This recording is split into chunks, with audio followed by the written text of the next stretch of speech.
안녕하세요, 이현우입니다. 류현진이 2020 시즌 워렌스판상을 수상했습니다. 워렌스판상은 한 시즌 동안 메이저리그에서 최고의 활약을 펼친 좌완투수에게 주어지는 상으로 메이저리그 역대 좌완투수 최다 승인 363승을 거둔 대투수 워렌스판을 기리기 위해 만들어진 상입니다. 1999년에 제정된 이후 지금까지 류현진을 포함해 총 13명의 투수들이 워렌스판상을 수상했는데요. 초대 수상자는 빅유닛, 랜디 존슨이었고 그 밖에도 클레이튼 커쇼와 사바시아, 요한 산타나를 비롯해 최고의 좌완투수들이 이름을 올리고 있습니다. 이런 워렌스판상을 수상했다는 것은 류현진이 메이저리그 최고의 좌완투수 중 한 명으로 공인받았다는 뜻입니다. 한편 류현진의 워렌스판상 수상은 한국을 넘어 아시아 선수 가운데서도 최초입니다. 류현진의 올 시즌 활약은 워렌스판상을 받기에 충분했습니다. 류현진은 단축 시즌이었던 2020 시즌 5승 2패 평균자책점 2.69에 탈삼진 72개로 메이저리그 좌완투수 전체 가운데 평균자책점과 탈삼진 부문 2위, 다승 부문 3위의 이름을 올렸는데요. 이런 뛰어난 활약을 바탕으로 소속팀 토론토의 포스트 시즌 진출을 이끌면서 아메리칸 리그 사 이영상 투표 3위에 선정되기도 했습니다. 그런데 이쯤에서 궁금해지는 점도 하나 있습니다. 왜 지난해 메이저리그 전체 평균자책점 1위를 기록했던 류현진이 워렌스판상을 받지 못했냐는 것이죠. 지난해 류현진은 14승 5패 평균자책점 2.32로 메이저리그 전체 평균자책점 1위이자 내셔널리그 사 이영상 투표 2위에 이름을 올렸음에도 패트릭 호빈에게 밀려 워렌스판상을 받지 못했었습니다. 이런 결과는 워렌스판상의 수상 기준과 관련이 깊습니다. 워렌스판상의 수상 기준은 해당 시즌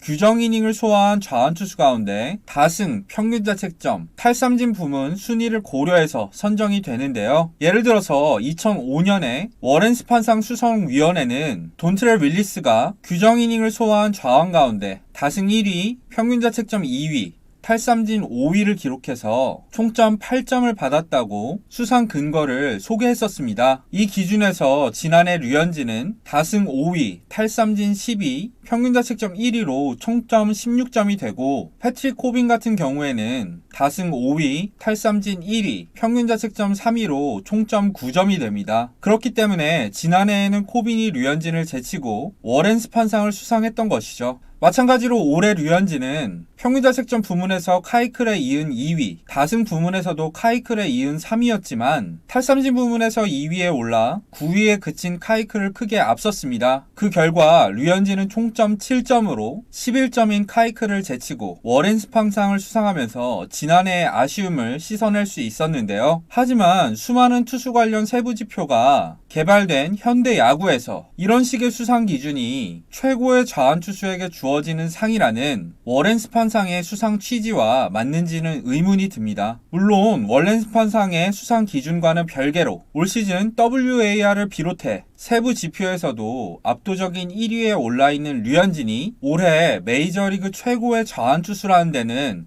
의문의 여지가 없지만요. 그리고 일단 상이라는 게 받으면 무조건 좋은 거 아니겠습니까? 특히 꽤 권위가 있는 상인 워렌스판상이라면 말할 것도 없죠. 아시아 투수 최초로 워렌스판상을 받으면서 이제 류현진은 실력으로 보나 커리어로 보나 누구도 부정할 수 없는 아시아 역대 원탑 좌완투수가 됐습니다. 제가 본격적으로 메이저리그를 시청하기 시작한 2000년대 초반에는 상상도 할 수 없는 일이었는데요. 물론 그때도 박찬호나 서재응, 김병현 선수 같은 코리안 메이저리거들도 뛰어난 활약을 펼치고 있었지만 모두 우투수였으니까요. 그 시절을 다시 생각해보면 이번 류현진의 워렌스판상 수상은 정말 감개가 무량한 일인 것 같습니다. 여러분들은 어떻게 생각하시나요? 댓글로 많은 의견 남겨주시면 감사드리겠고요. 재밌게 보신 분들은 좋아요와 구독도 부탁드리겠습니다. 그럼 지금까지 시청해주셔서 감사합니다.